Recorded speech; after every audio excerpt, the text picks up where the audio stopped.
Welcome back to Unfair Housing. We hope you enjoyed the first half of the season and are ready to continue our journey through the history of housing segregation. As a reminder, in the first half of the season, we discussed the history of zoning and how it was and has been used to discriminate against minority groups. We covered the post-Civil War era through the Great Migration of newly freed slaves from the South to the North and West. We explored the building of suburbia and Franklin Delano Roosevelt's New Deal. We specifically addressed how the New Deal's programs and policies benefited white Americans while further racially segregating and creating deeper inequalities for Black Americans. And finally, we discussed the federal government's development of redlining, a literal creation of maps where Black communities were colored red and considered too risky and not loan-worthy. If you missed any of our previous conversations on these topics, I recommend checking those out.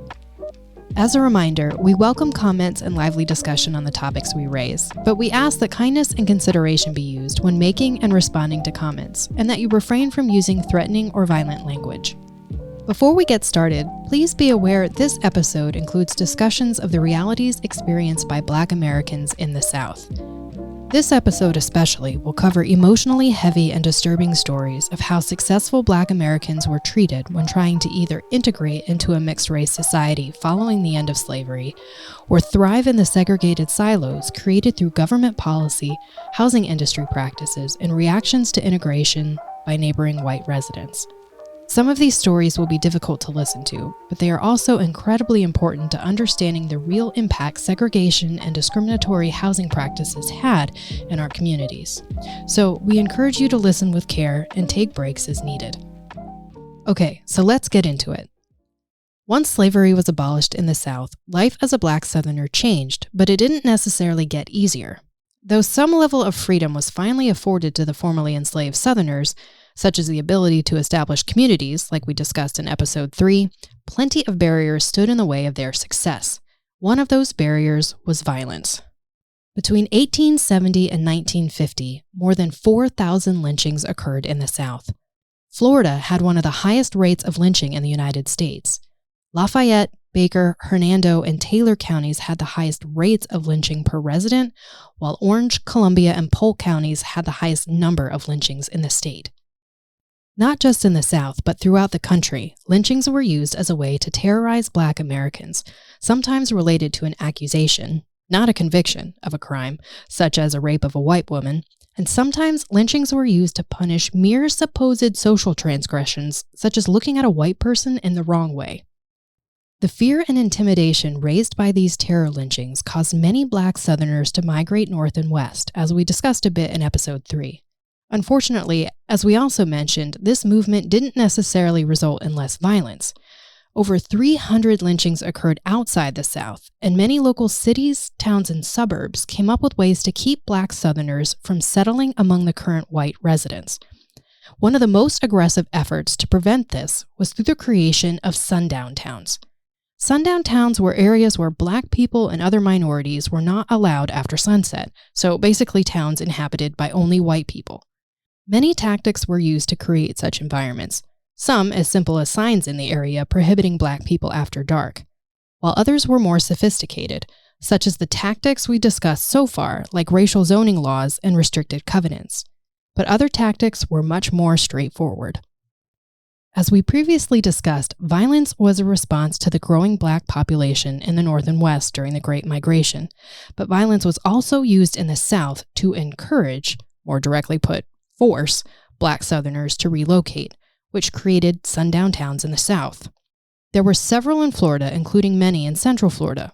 Local examples of sundown towns include Daytona Beach Shores, Flagler Beach, Melbourne Beach, St. Cloud, Winter Haven, and Ocoee. Some sundown towns became sundown towns following massive acts of violence against the current Black population that resulted in numerous deaths and forced migration through fear felt by the surviving residents. Alec will share what role the city of Ocoee had on housing segregation and how it became a sundown town following the Ocoee massacre. Ocoee was an area in Central Florida originally settled by Dr. J.D. Stark and a group of his slaves in the 1850s. Due to its fertile ground, people from all backgrounds came to Ocoee to farm oranges, and by 1920 the population grew to around 800, roughly one-third of which were Black. but events that occurred that year cast a shadow that still looms over Ocoee today. Leading up to the election of 1920, the Florida movement was started by voting rights advocates to increase registration and turnout of black voters in the state, as both were much lower compared to the number of white Americans who were registered to vote and who exercised their right to vote. One prominent voice within the movement was Orlando-based Judge John Chaney, who helped black Americans within Orange County register to vote. During the same time, the Ku Klux Klan was engaging in parades throughout Orlando, meant to intimidate black voters to keep them from voting and threaten them with repercussions if they did try to vote. On Election Day, November 2nd, 1920, a black man from Ocoee named Moses Norman went to his polling station to vote in the election. Moses was a well-known businessman in the community and helped broker jobs for black workers in white-owned orange groves. Norman was turned away at the polling station by white poll workers who claimed he had not paid his poll tax. Norman drove to Orlando to see Judge Chaney, who told Norman to go back and get the names of the people who refused to allow him to vote. Norman then went back to the polling station in Ocoee, but again was denied, this time with violence. He was attacked by armed white men who heard of his attempts to vote. Norman escaped the mob by fleeing to his friend Julius July Perry's home. Norman hid in Perry's home until a posse of approximately 200 white men, led by Colonel Sam Salisbury, former Orlando chief of police and future elected Ocoee mayor, surrounded the home. Due to the intentional suppression of evidence, little is known of what was said or who fired first, but Perry's house was shot at with him, his family, and Norman inside. Members of the posse rushed into the home to get Norman. Perry fended off the mob by killing 2 of the white men, while his wife and children, along with Norman, were able to escape out the back of the home into the nearby swamp. Norman eventually fled to New York, while Perry's wife and children went to Tampa. July Perry was caught by Salisbury's posse. He was beaten and taken to jail. The next day, the lone officer on duty watching Perry was attacked by a white mob. Perry was taken and hung from a lamppost in front of John Chaney's house to warn him of what would happen if he helps black Americans exercise their right to vote, as well as send a message to other black Americans of what would happen if they tried to vote. Perry's death certificate stated he died from hanging, but another person's handwriting on the same certificate stated it was unrelated to the racial disturbance. The mob didn't end their attack following their pursuit of Norman Moses. Rather, they turned to the rest of the black residents and continued their riot against black advancement. Salisbury's posse burned 25 houses, 2 churches, and a Masonic temple to the ground. Those who were unable to flee were killed. While reports are conflicting due to the intentional lack of evidence, it is estimated that at least 30 to 80 black Americans were killed. 255 black Americans lived in Ocoee prior to the attack. Following the massacre, all of them left and never returned. The land the black families left behind following the Ocoee massacre was taken by white people, mainly local businessman Bluford Sims, who placed advertisements in local papers to sell the property, stating the land had previously belonged to black Americans who decided to just get up and leave. Some of the sales included restrictive covenants, stating the land could never be transferred to black Americans. Today, the taken land is worth roughly $10 million, some of which is just sitting vacant. For more than 60 years, Ocoee remained an all-white sundown town black Americans living in the Orlando area knew to avoid. The story of the Ocoee massacre and the fear it instilled in black people resonated for decades. QFTV aired a series on November 2nd, 2020, 100 years after the massacre, about a black Navy veteran from Southern California who moved to Orlando, Florida in the 1980s. After building a life with his wife and starting a family, it was time for a larger home. He found one he liked in Ocoee and shared it with his wife. Her family was native to Florida, so she discouraged the idea, explaining black people are not permitted to live in Ocoee. This was in 1996, more than 75 years after the Ocoee massacre. July Perry, John Chaney, and Sam Salisbury all played pivotal roles in the Ocoee massacre. July Perry was killed for protecting Moses Norman, who attempted to exercise his right as an American to vote. John Chaney helped black Americans register to vote, and Colonel Sam Salisbury led the posse that hunted down Norman and ultimately ravaged Ocoee's black community. Interestingly, all 3 men are buried in Greenwood Cemetery in Orlando. The events that occurred on that November 2nd, 1920 night became the deadliest election-related massacre in U.S. history. For many black Americans who formerly lived in or descended from family who was in Ocoee during the massacre, little had been discussed about the event, as they had vowed to never talk about it But that is changing. In 2018, Ocoee finally recognized that the massacre occurred, 98 years after the tragic event. And in 2020, they unveiled a plaque to finally shed light on an event that had been suppressed for so long. Ocoee is an example of the local impact of white mob attacks on Black communities. But it was, of course, not the only place a white mob attacked Black residents. This next story Chris will share has become more well-known in the past few years as well, and demonstrates the destruction these violent attacks had, not just on individuals and families, but on generations of Black advancement. On May 30th, 1921, Dick Rowland, a young Black man, entered the elevator of the Drexel Building in downtown Tulsa, Oklahoma. Working downtown, Rowland had been given special permission to take the elevator to get water and use the restroom on the third floor, a privilege not afforded to other Black people. Sarah Page, a young white woman, was the elevator operator. Shortly after Rowland entered the elevator and the door closed, there was a scream. When the elevator opened, Rowland ran. News of the incident circulated rapidly among the white population. Rowland told police he accidentally tripped, causing him to step on Page's foot, after which Page began hitting him with her purse. The next day, the Tulsa Tribune ran an article titled "Nab Negro for Attacking Girl in an Elevator," an attack which Page denied. On May 31st, 1921, Rowland was arrested by the Tulsa police and they began an investigation.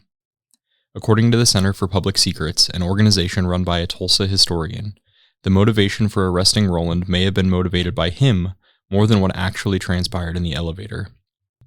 Rowland worked at a shoe shine stand near the police station and presented himself in a flashy, outgoing, and well-dressed manner, and police officers saw it as an opportunity to go after someone they didn't like.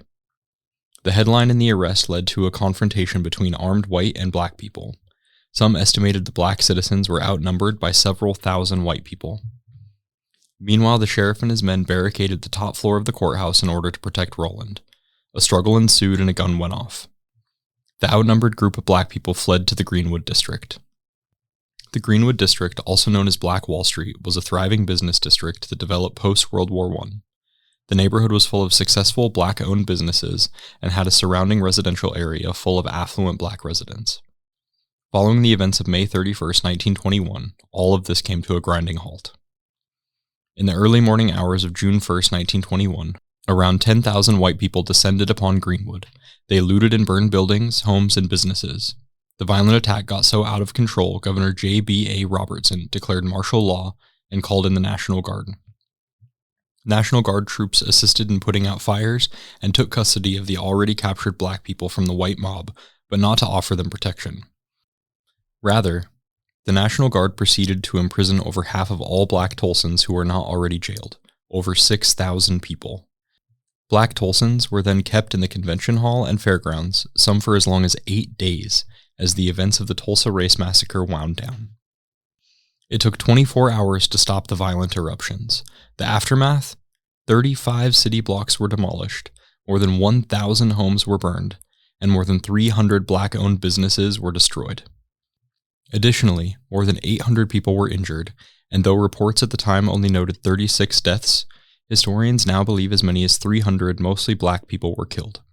No inquiry by the United States or the city of Tulsa was conducted at the time, meaning no one was held accountable for the destruction of Black Wall Street, and no restitution for the loss of property was received by victims. In 2021, a century after the Tulsa Race Massacre, Mayor G.T. Bynum began bringing more attention to the cover-up. Bynum launched an investigation into long-standing oral accounts of mass graves alleged to be located at various sites around Tulsa that contain the remains of mostly Black victims of the massacre. Exhumation of at least 3 mass graves has taken place, and DNA is being sequenced to determine whether those found were victims of the massacre. The investigation to locate all victims is still underway.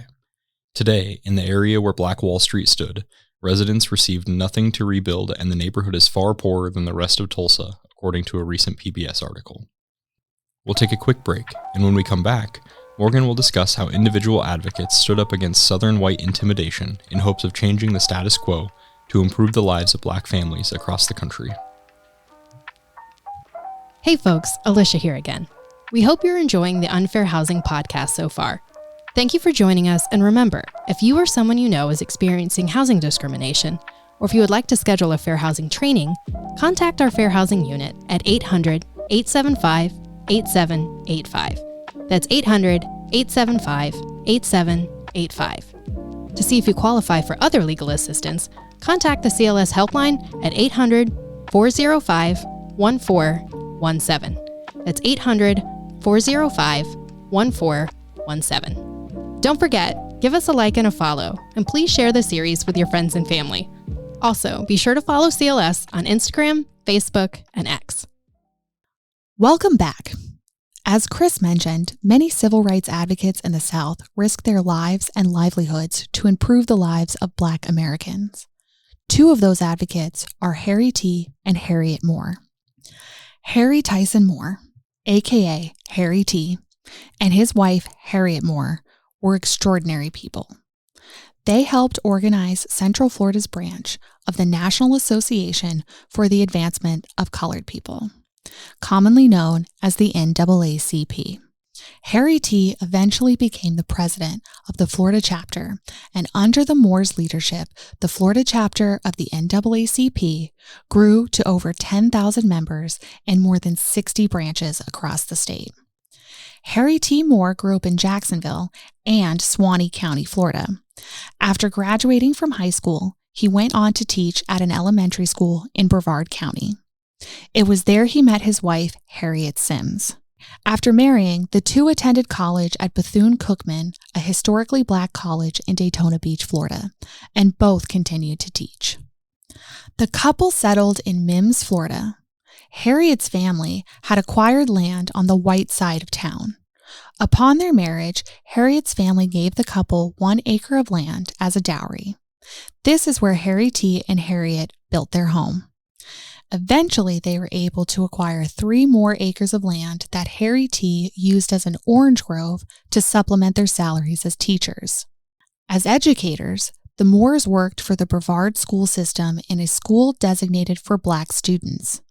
The students at George Washington Public School, where Harriet taught, reported she never complained about teaching them from the ragged and frayed textbooks passed down to them from the white schools. She had her own books hidden under her desk that she used to teach the history of Black individuals who had made an exceptional impact in the world.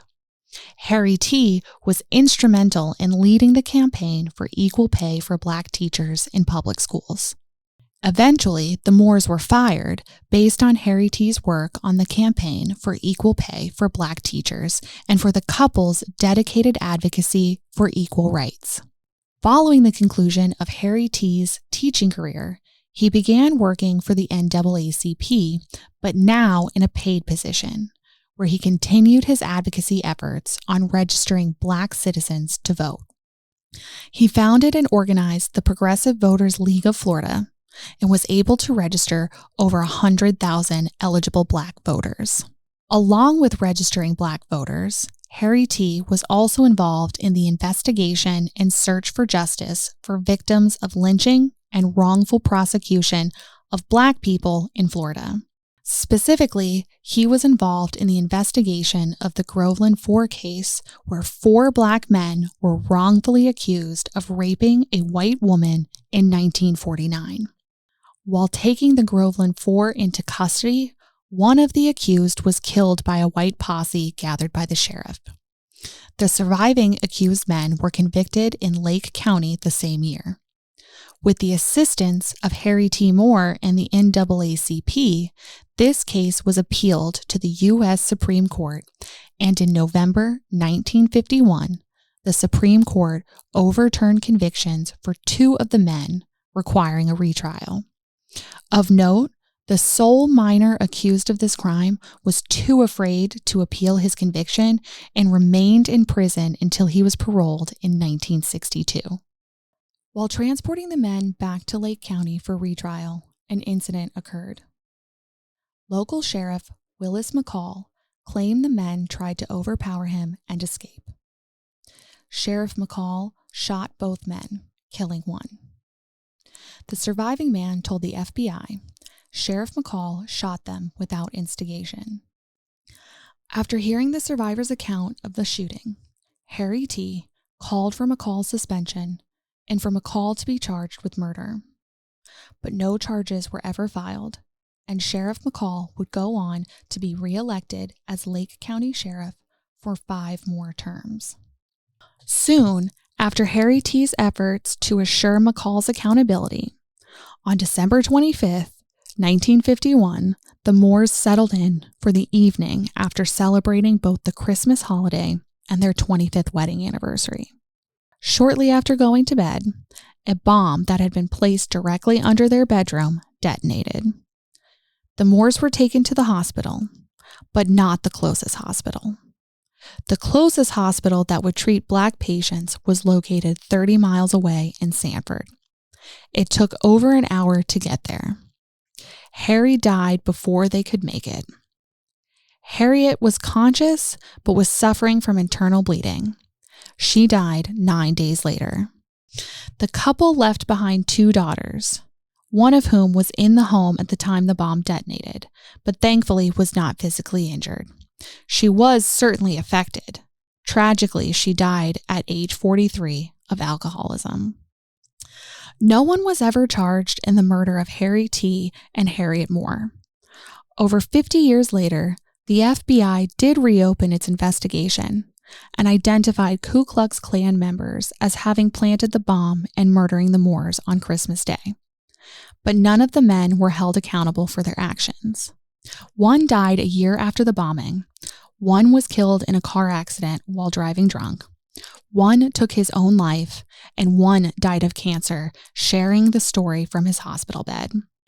Though you may not recognize these names, Harry T. and Harriet Moore were the first to lose their lives in the civil rights movement. Also important to the civil rights movement was the heroism of Andrew and Charlotte Wade, who were assisted by white allies Carl and Ann Braden. What makes their story so interesting is how opponents of integration used communism and the Red Scare to discourage white people from getting involved in civil rights advocacy. Alicia, tell us more about the Wades and Bradens. In 1954, World War II veteran Andrew Wade, his wife Charlotte, and their 3-year-old daughter Rosemary were in search of a new home in Louisville, Kentucky. As a reminder, Louisville was the city at issue in the Buchanan versus Worley case decided in 1917, less than 40 years earlier, which found the city's ordinance prohibiting a Black person from residing in a neighborhood that was already majority white was unconstitutional. Interestingly, Louisville was also where the term Jim Crow was coined, so the Louisville area was not known as a place that welcomed integration and housing. Charlotte had her heart set on a ranch-style Kentucky limestone house, the type of home that was not available in Black neighborhoods, but instead was abundant in white suburbia. The Wades tried on their own to purchase their dream home, but they were turned away a handful of times because of their race. By all other accounts, the Wades were the ideal purchaser. Andrew and his father owned a successful electrical business, so the Wades had the resources to purchase a home in suburbia. In one instance, the Wades had success making a down payment toward the purchase of their dream home, but not because the seller was willing to sell to a Black family. You see, Andrew was a light-skinned Black man, so was at times mistaken as a white Hispanic. Once the seller and the agent realized they were selling the home to a Black family, they asked the Wades to take their deposit back, and the deal fell apart. At the suggestion of their real estate agent, the Wades sought assistance from white friends to help them make their home purchase. The Wades reached out to Carl and Ann Braden, who agreed to purchase the home and transfer title to the Wades. Andrew and Charlotte found the perfect home just outside the town limits of Shively, west of Louisville. The house was made of limestone and had a yard where their children could play, both Rosemary and her future baby sister Andrea, who was now on the way. The home was an ideal location as it was near Andrew's work and near their family, or rather, they thought it was an ideal location. Though they were not aware at the time, the area was home to many families that had fled the growing Black population in other parts of Louisville, a phenomenon known as white flight, which we'll discuss more in a future episode. So what should have been a joyous occasion quickly turned into a nightmare. The day the Wades began moving their belongings into the home was the day the threat started. James Roan, the seller of the home, who was also the builder and lived 2 lots away, had planned to build other homes on the block, so was outraged when he learned a colored family was living in his neighborhood. Once the neighbors found out about the transfer, they gathered at Roan's home, then traveled in a caravan to the Bradens to question the transfer and ultimately threaten the Braden family. Local businesses certainly had an opinion on the matter as well. The local paper refused to deliver to the Wades, as did the local milkman. The mortgage company that lent the Bradens the money for the purchase refused to accept payment from the Wades and instead filed a foreclosure action claiming the Bradens had breached their agreement. Over time, violent threats against the Wades mounted as well. A rock was thrown through the front picture window of the home, shattering it. Attached to the rock was a note with a racial slur and a statement telling them to leave. People drove by, sometimes slowly, and other times to yell derogatory comments and to suggest further acts of violence against the family would occur if they didn't leave. But the Wades stayed, even after a cross was burned on the vacant lot next door, and even after a late-night drive-by where several shots were fired into the home, narrowly missing a friend of the Wades who was asleep on their couch.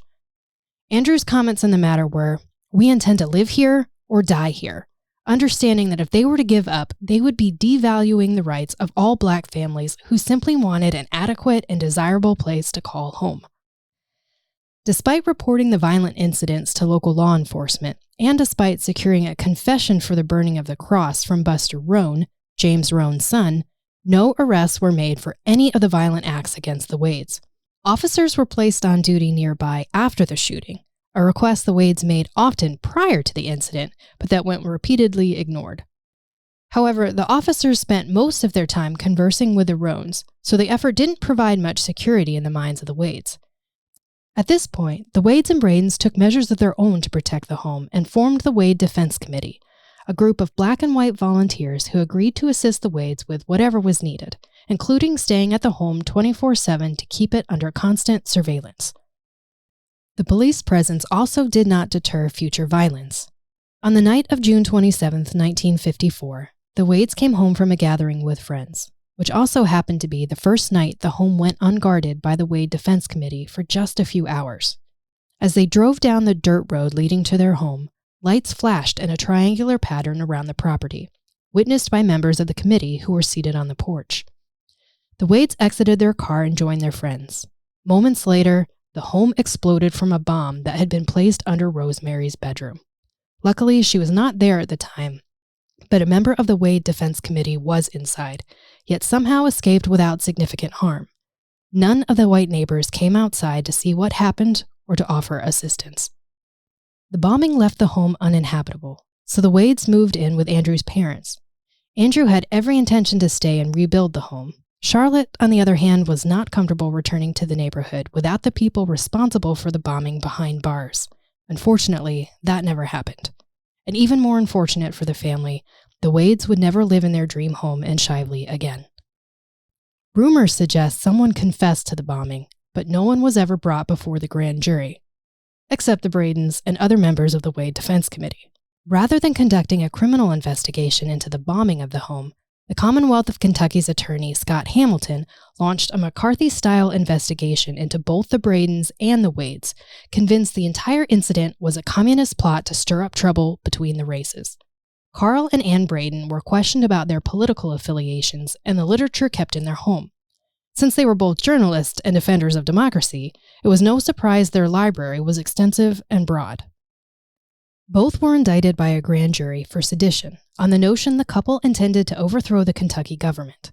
Several other members of the Wade Defense Committee were indicted as well, including Vernon Bowen, who was charged with the bombing, allegedly using a handheld radio he brought into the home while staying with the Wades to serve as a guard. An interesting result considering he was not in town the night of the bombing. He had communist-related materials in his home, though, so that was enough evidence for law enforcement and the grand jury. Bowen was arrested and taken to jail. It took 2 years before Hamilton dropped the charges against him. The first to be tried for their crimes was Carl Braden, and the trial was entirely focused on Carl being a communist, something he never admitted to. Witnesses who had never met Carl were paraded into court to offer opinions on the materials he had in his home, which the Commonwealth argued suggested he was a communist. Though not ultimately used, one witness was poised to lie about having met Carl at a meeting for members of the Communist Party. But one witness did follow through with making such statements under oath.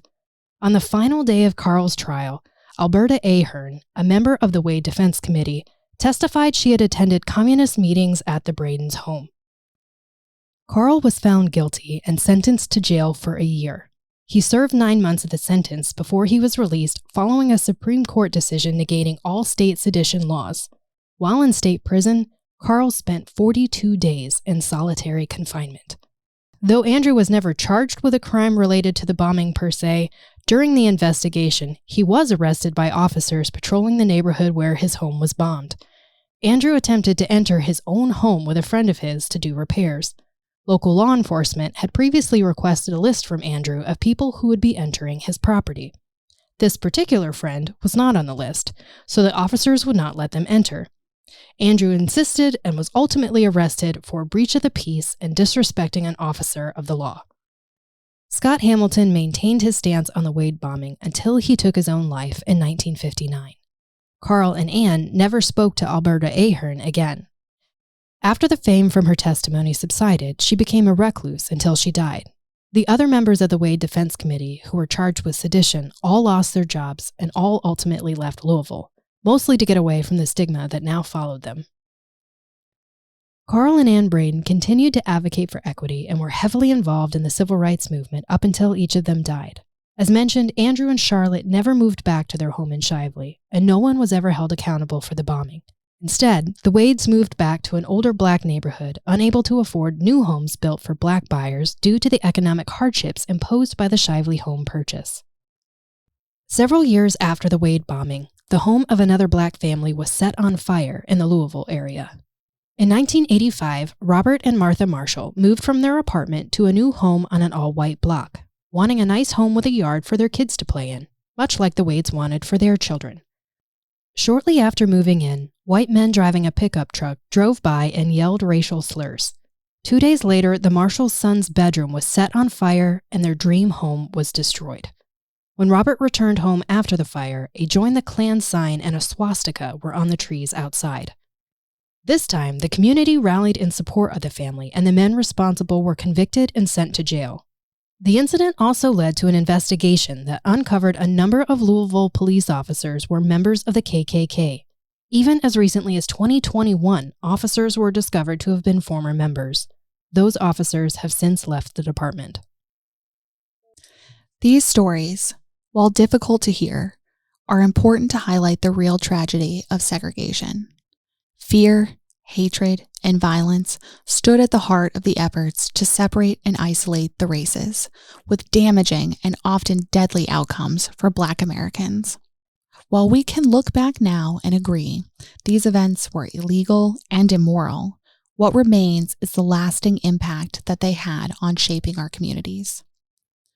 So we encourage you to continue to join us through the rest of this season, as well as learn more about your own community to ensure discriminatory housing practices and their side effects become a thing of the past.